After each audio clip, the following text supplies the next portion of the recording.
Welcome, everybody.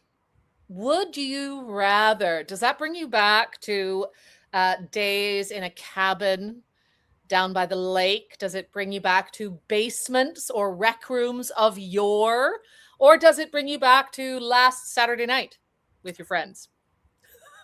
I'm Melanie Marshall. I'm Dr. Heather Collins. And we thought it's summer, it's July. Let's play a game today. Let's play Would You Rather? Yes.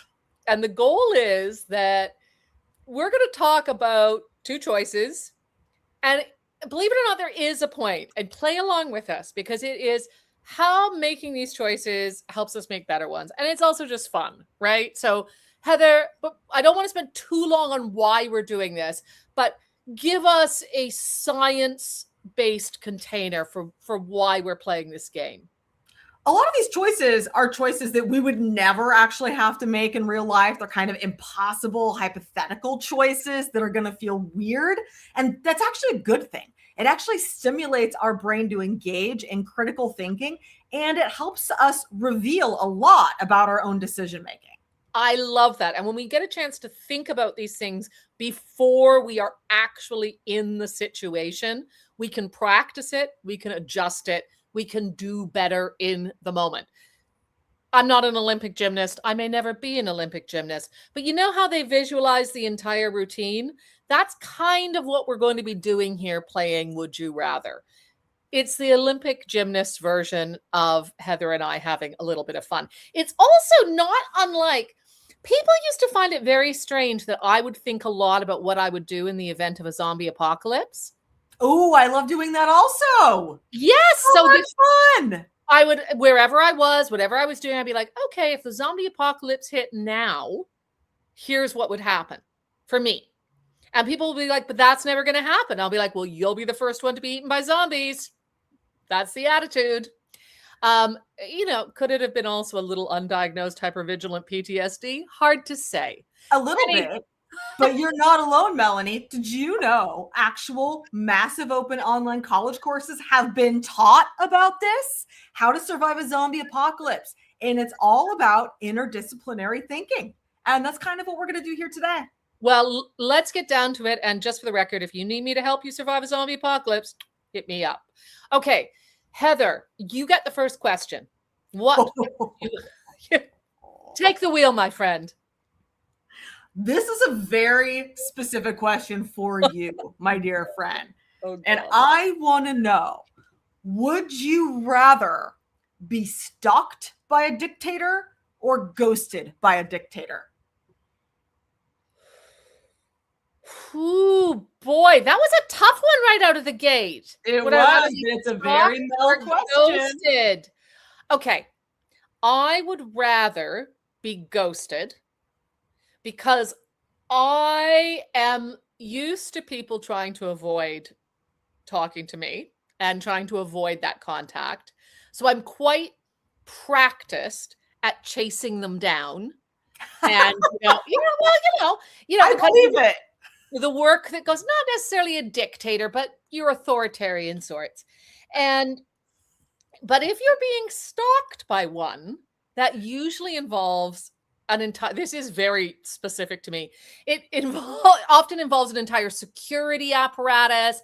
I would feel a lot of pressure. That's like when I was at the Four Seasons Damascus, one of my favorite hotels in the world, and they could tell that we were moving things around in a bedroom.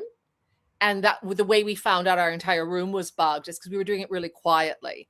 But all of a sudden, housekeeping shows up to check things out. And it's because they knew we were going to do an interview. So wow. I have been stalked by a dictator, and it's really a lot of work. So ghosted for sure. What about you? I believe I would also rather be ghosted by a dictator than stalked by a dictator for different reasons. Yours is interesting because I feel like you went a little bit with familiarity and your skills as a human. In that your one for me. Come on. Your skills are in hunting people down yourself. So you can take care of that.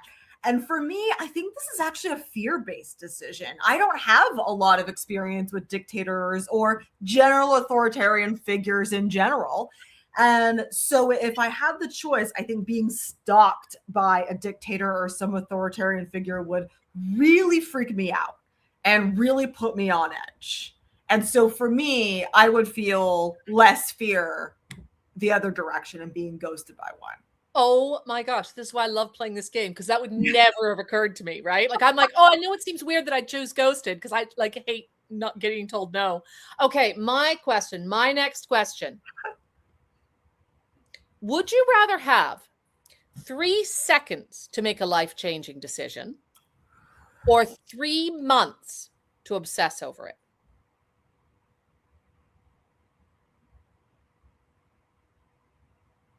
Three seconds. Beautiful. And you did that in almost 3 seconds. Why?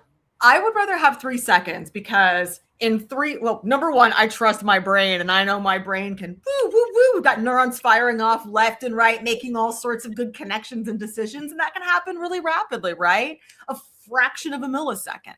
Mm-hmm. So 3 seconds, your brain can actually get a lot of good work done. Whereas 3 months to make a lifetime decision is going to be really catastrophic to my everyday functioning. Because of course, the grander the decision, that means the greater the consequence of that decision. And that's going to cause stress overload in my brain.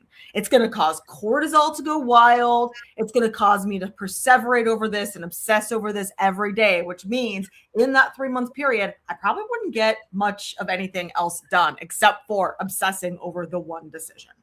How about you? Okay, I loved that answer and I loved the use of perseverate. Nice use. I would also, it's funny, if you give me too long to think about it, I'd probably go, oh, maybe 3 months, right? But maybe 3 minutes or maybe 3 months, maybe 3 seconds.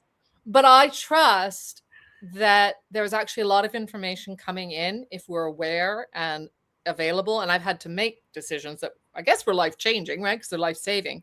So yeah, I would say 3 seconds. And I know that if I take 3 months, so much happens in 3 months. Right? So much changes, so much goes up and down in 3 months. If I'm taking 3 months to make that life-changing decision, I'm also probably making everyone around me miserable, just for the record. Like it might be life ending if it takes that long. So yeah, I would go with you on this one. Okay. Is it your question or mine? Your question. Okay. It's my turn. Right. My turn. Hey, no cutsies. Would you rather receive blunt criticism or vague praise?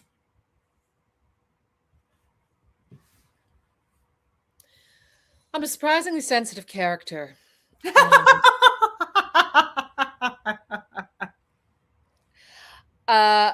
However, so you know what the thing is, you're actually supposed to be I feel like there's a right answer, and the right answer is I'm supposed to say I would rather have blunt criticism right to my face. And then the honest answer is this is contextual, because there are times when I really want vague praise. Like I just want somebody to be like, you're fine, champ, you're going to do it. Because I actually already have confidence in my abilities and the ability to follow through. I just need somebody to sort of give me a bit of, go on, team. And it is like, that is actually what's going to push me to action. Whereas if somebody gives me like blunt criticism, like say, you're no good at grammar, then it might be that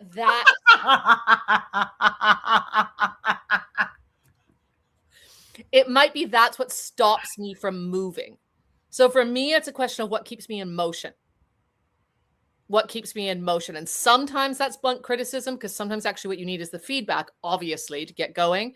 But actually sometimes vague praise for me is just like, it's like the lube, right? To keep me oiled and moving. Yeah, keep your juices flowing. I love it. That makes sense. You did a great job with that. Thank you so much. Now you're going to be like, I would take blunt criticism. It's better for your brain. Yes. Next. Well, it's not better for everybody's brain, and certainly not all the time, but this is a game of impossible choices. Yes. And so I will choose blunt criticism because a lot of times, honestly, I don't trust vague praise. If somebody's like, "Oh, you did a great job," I'm like, "Thanks, that felt cheap. Whatever. Next." Yes. And so vague praise just kind of feels cheap to me. And it might feel good on the surface, but it's like getting one of those. It's like getting one of those back massages that's really nice and light, but it doesn't actually get the knots out of your back. And I want to get the knots out of my back. You're talking about the airport or the shopping mall massage. You don't want the airport or the shopping mall massage. No. I want the person getting in there with their elbows, and I'm just at the threshold of pain. But I know there's good coming from it because the knot's going to come out of my back. And I, with growing up in academia and my background in science, I'm really used to blunt criticism. And so I'm really used to people saying, "How do you know that? What's your evidence of that? And I think you got that wrong. And I think you need to consider this." And for me, that's, it feels much more honest in a lot of ways, and like something that I can trust more and learn more from than vague praise. I love that, because what you highlighted there is actually about trust and connection, right? It's about what feels most honest, and that is generally how we receive feedback best, when we feel trust with whoever is giving it, whether it's the pep talk or whether it is, like, I have someone who gives me anti-pep talks, but I trust them, right? So it's like, they feel like a pep talk. They come in they're fulsome. But I think what you highlighted there is such an important part of how anyone giving feedback needs to build it with their team or with their colleagues, right? If you don't have any trust, you aren't going to be able to lube them up, or you aren't going to be able to constructively break things down either way. And if you're the kind of person who is known for giving blunt criticism, and all of a sudden you'd say to somebody in passing, "Hey, good job in that meeting," they might not trust you. Well, yes. I mean, look, this question we could go on with for hours, but it's my turn. Okay. Actually, I can't ask this one. I have ones that are specifically for you, but some of these I think I know what you'll say. So I'm trying to. Well, you might, but our audience. Oh, I'm sorry. Okay, our audience might not. Okay. Would you rather be the smartest person in the room and ignored, or the most persuasive person in the room and wrong?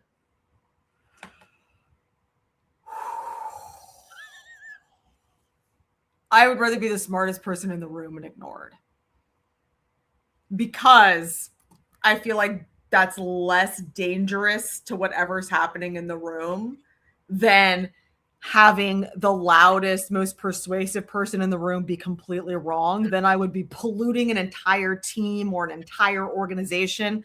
And you know what? I've seen that happen, and it doesn't go well. It doesn't go well. So given the lesser of those two, I would rather be the smartest person in the room who's ignored. What about you? So I said that only because I know how much that would make you crazy, to be the smartest person in the room and being ignored by someone who is wrong and persuasive. I know that would be there, and it doesn't feel good. That would be burning your biscuits. It'd be just, those biscuits would be toasted. But my gosh, to be wrong and then persuade people. Ugh. I've been wrong and persuaded people, and no, I'm sure I have. Like, so my thing is always to beware when I tend to be very persuasive, and I'm always very cognizant. No, but I'm serious about this. I'm envisioning you saying, "You're not going to get hit by bullets in the middle of a war zone. It's fine." No, I would never say that. I know. Like, sorry, I can't even joke about that. Like, I would never say that. You're like, "Oh no," you're like, "She has a line." No, it's like something like that. No, but because, like, for me, I'm actually always really cautious about being persuasive, because I know that we can all be wrong. So I think it's good to be persuasive as long as you have made sure there is room in the room for disagreement, like that you have opened up. Like, someone tell me the opposite perspective. It's like in World War Z, sorry to bring up zombies again, when they have the 13th man, which is how Israel survives the zombie apocalypse, at least to start, where if somebody has a perspective, the 13th man, like 12 people agree, the 13th man is honor bound to disagree. If I'm running a meeting or a room or we're all having a space, I always want to make space for that alternative voice to be heard in some way. So just to be clear, your answer is no, Heather, I gave my answer. Thank you so much. I made my point. Tough choices, Mel. Tough choices. I made the point. I made the choice, but I was just explaining to you what I felt. First off, you said that I'd make jokes about bullets, and then I gave you my answer. I just told you why I'm always careful about being persuasive. Because it's dangerous. It can be dangerous. All right. Yeah. So now, I could cutsy if you want. Would you? Nope. My turn. Sorry. Would you rather give up sleep or give up social connection? Social connection. Oh, yeah. Okay. Social connection, and here's why. Animals. I have. That's it. End of argument. And we're done. I have gone without both. Sometimes at once.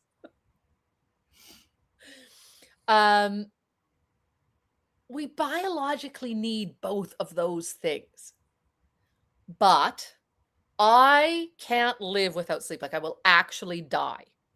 And I have lived without social connection, or where I've lived in cultures, I've lived in workplaces where I've had to cut myself off or cut parts of myself off for a very long time. And how you get around that? Animals. But you can't get around not having any sleep because you, as you have taught me also, you go crazy and you die. You can go for I can be gone for 40 hours. That's my max. Then I tap out. Yikes. What about you? Yeah. What's your choice? Well, I agree with you on this. So yes.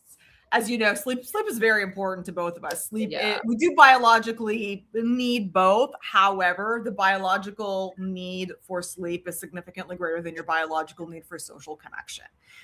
And also, if you don't have sleep, you're not going to connect socially very well either. We turn into grumpy, grouchy monsters when we're sleep deprived.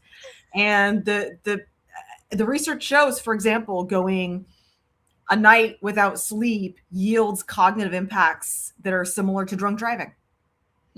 So the lack of sleep really affects your cognition. It affects your performance. It affects your health. And it's a significant risk for developing Alzheimer's disease later on too. So I also have to go with sleep. And does animals play into yours at all? Or is it just because of the Alzheimer's and dying? I mean, animals are always good. That's like icing on the cake. Even if animals weren't around, I would still choose sleep. Okay. All right. I like this. Very definitive. Very definitive. Okay. Nice. Nice work. All right. Let's. Okay.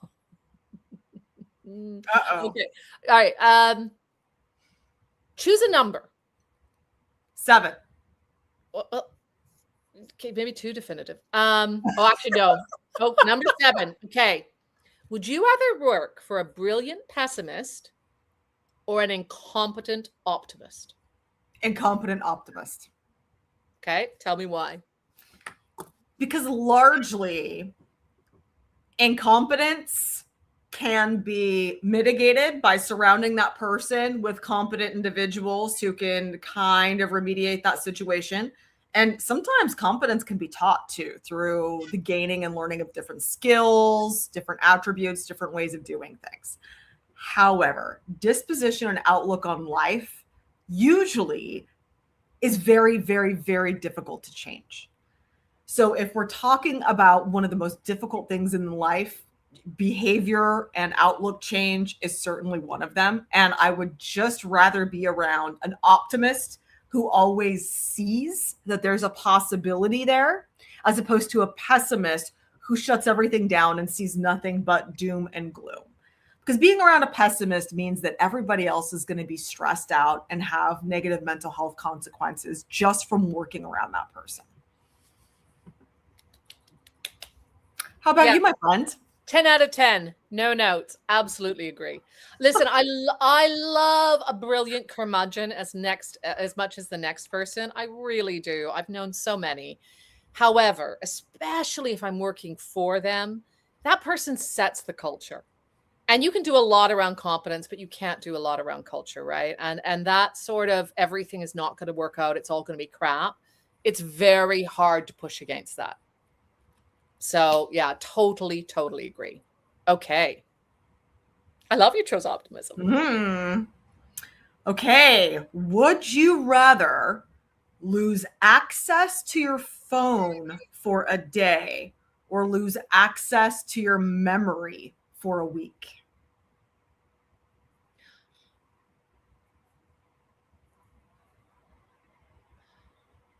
Okay, I'm going to choose I would rather lose access to my memory for a week, but maybe not for the reasons you think.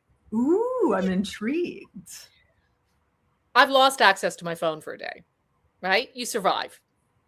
You find a way around it. You talk to other people. You borrow somebody else's phone.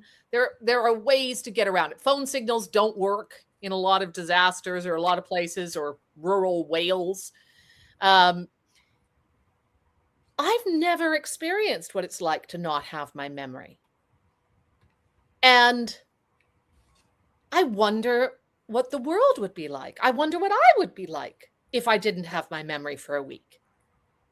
So I would choose to lose access to my memory for a week, not because I'm phone obsessed, but because I wonder how I would interact with people, the world. I wonder what I would bring back. So this is out of pure curiosity. Yes.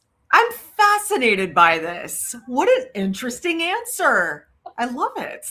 What about you?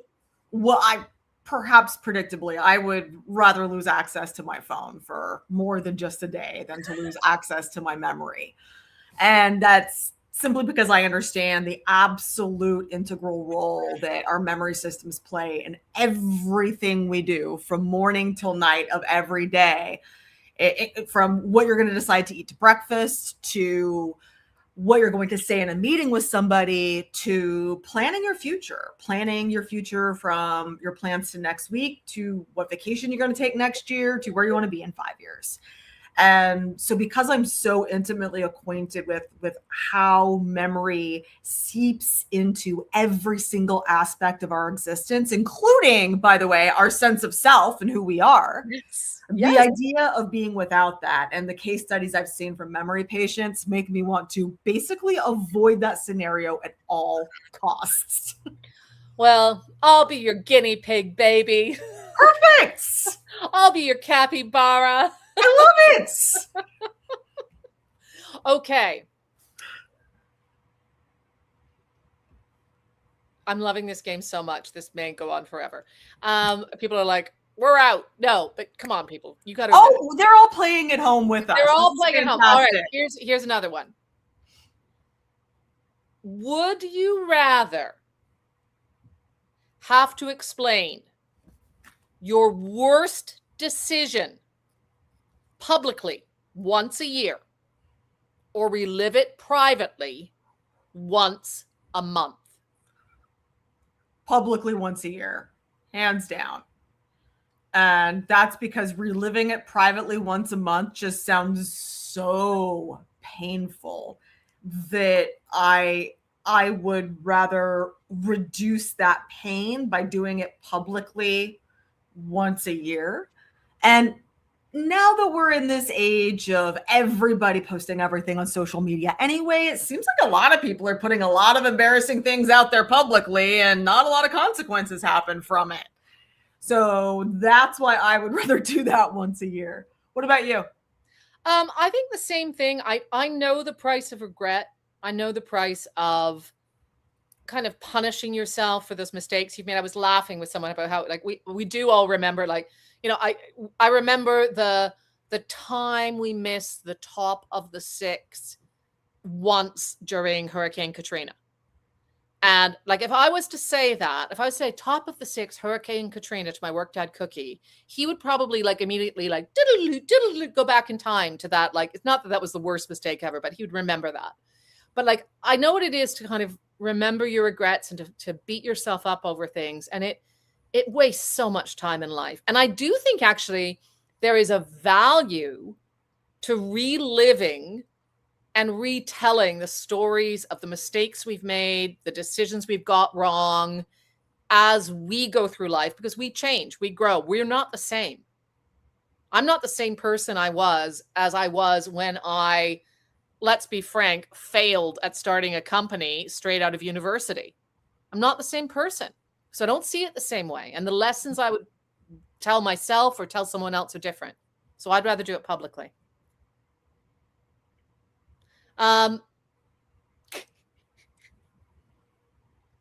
Okay. I know it's going to be good when you giggle before even asking me. Your brain's already tickled. My brain is so tickled by this game. You have no idea. Okay.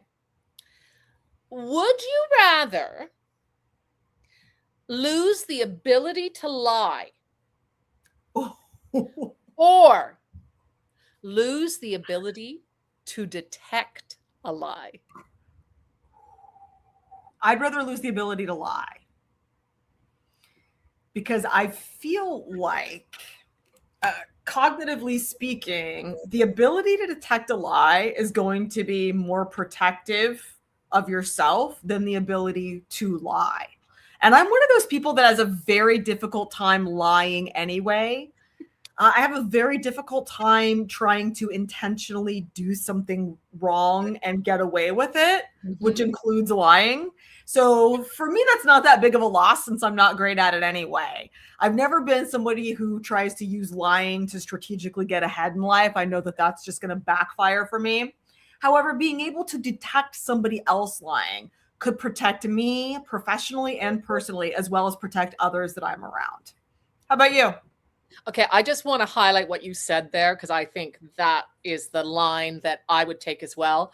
That losing the ability to lie is a self-protective measure, whereas like the losing the ability to detect it, that is so much more about our like actual survival, our actual social protection, all of those things.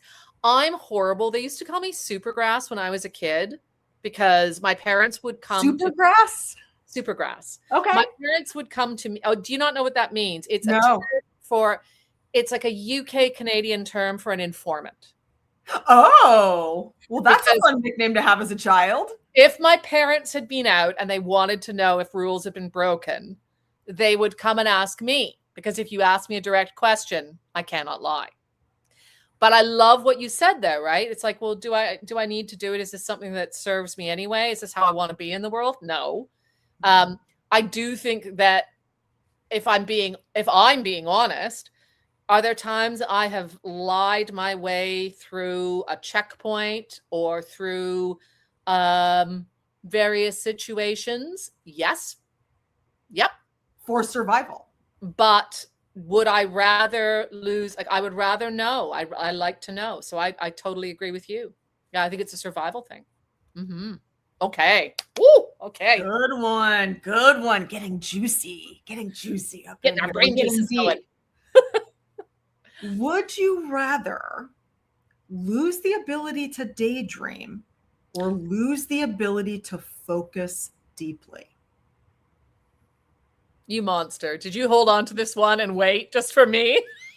Oh my goodness. Impossible choices. This is the game. That's not the game. The game was would you rather.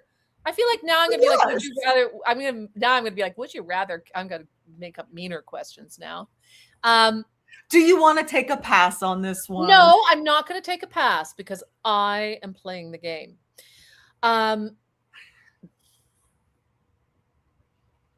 I'm going to have to lose the ability to focus deeply, because my ability to daydream is my ability to imagine. It's my ability to see things that don't exist, to like create films in my head, to see solutions to problems. I wouldn't be me without daydreaming. And now I want to sing the Rainbow Connection from the Muppets. But maybe we can close out with that. don't worry, I won't. See, look, whoo, I lost my focus already. Who needs focus? What about your good self, Dr. Heather? This might surprise you, but I have the same answer as you for similar reasons. I would rather lose my ability to focus deeply. And I do have a very good ability to focus deeply. I can just like buckle down and be laser focused for a very long time. However, imagination is really important to me because of the role it plays in our entire cognitive processing system and our ability to do what we do in life and succeed in business as well as our personal life. So imagination is, to call back, deeply tied to memory. And the really cool thing is imagination is highlighted when your brain's default mode system is active. And this is a very, very special brain system that needs time to roam. It needs time to bubble to the surface. And it's only active when we're not really doing anything else. It's active when we're just being. Mm-hmm. So if you've ever had a big idea while you're in the shower, you can thank your default mode network. If you've ever been taking a walk in the woods and had a brilliant imagination about something, you can thank that. And without imagination and daydreaming, we can't take advantage of this wonderful ability to actually plan a future. And that's so important. Yeah. High five. I have all my best ideas while dog walking, driving, in the shower, and I'm always ready to try and kind of grab them and capture them because it's that's where it goes. Oh yeah. I mean, focusing is, I wouldn't want to say focusing is overrated. what we're saying is you can have a little less deep focus and still survive and be okay, but without daydreaming and imagination, probably not much. No future. No future. Also, nothing good's going to happen there. Get yourself somebody else who focuses deeply. Keep your own imagination. That's what I do. That's in my head. This is the way I think. This is awful. I know you said these are impossible choices, but the way I think, I'm like, how would I get around this? Because that's how I am. I'm always looking for the like, what's the problem solve or what's the coolest answer? Like, what would be the most fun? I love that your thought is, how can I outsource my own cognitive processing? No, that's a little harsh. Someone who's good at that and bring them in. That's not the answer. That it's more, how do I solve the problem? It's how do I solve the problem? You tried to make it the other. And now I'm going to have to find a question that's really difficult for you. Bring it, sister. Bring it. Okay. Would you rather spend a year without caffeine or a year without swearing? Oh, yeah, Heather. Oh, yeah. You're happy looking smart and good on the old TV show. Yeah. Okay. Now what? Now what?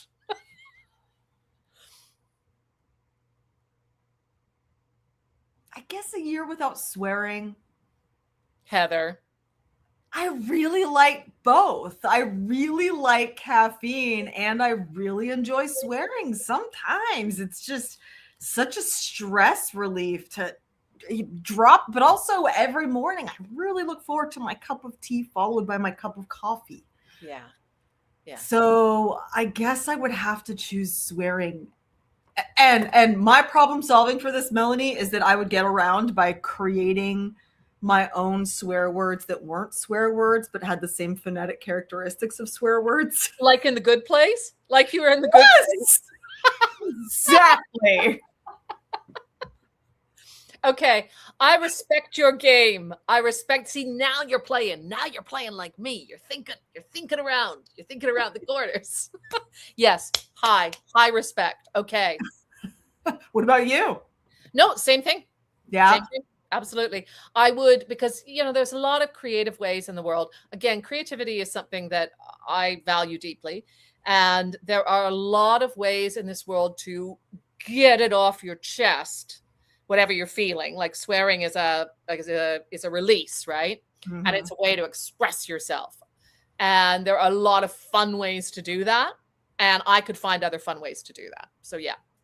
Yeah, I Whereas, feel like there are just better workarounds for. yeah, you wouldn't like me when I'm angry. Do you know what I mean? It's like the Incredible Hulk. If I don't have my coffee, I get a little green. Right, you get a little Bruce Bannery over there. Yeah, yeah. Okay, do All we right. have time for one last one? Ooh, okay. So this is going to be the last one.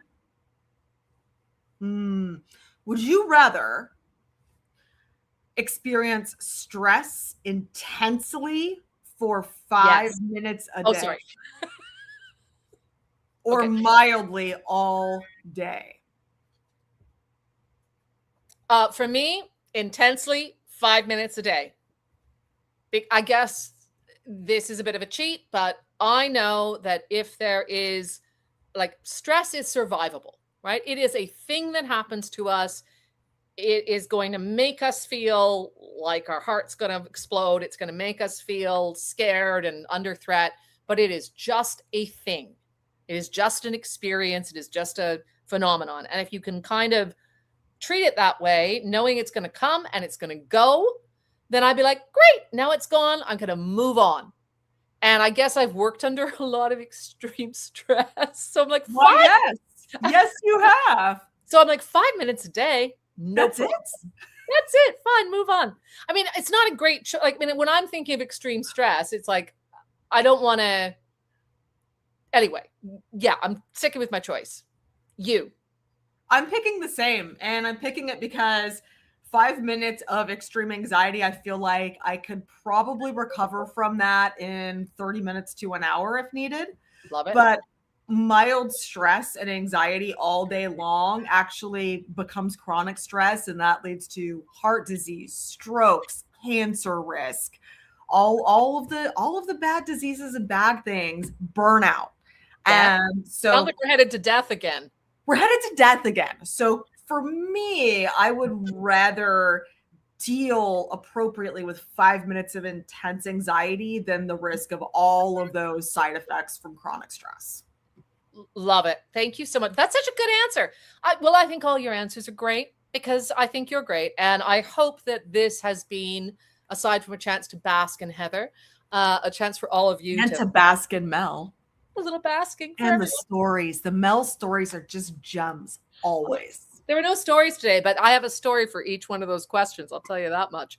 I really hope that it's been a chance for all of you to just ask yourselves these questions, because it just helps us to think in advance. I hope it's been a little bit of fun, and I'd love to know what it brought up for you. Aside from that, like, follow, subscribe, sponsor, book us. We're here. We're here for you. We're here. For you. And as a friend tells me, he's like, remember, as a speaker, you're in sales. So, ching. Thank you. Would you rather? Thank you so much, everyone. We will see you soon. Bye. Bye. We'll see you next time. Bye, everybody.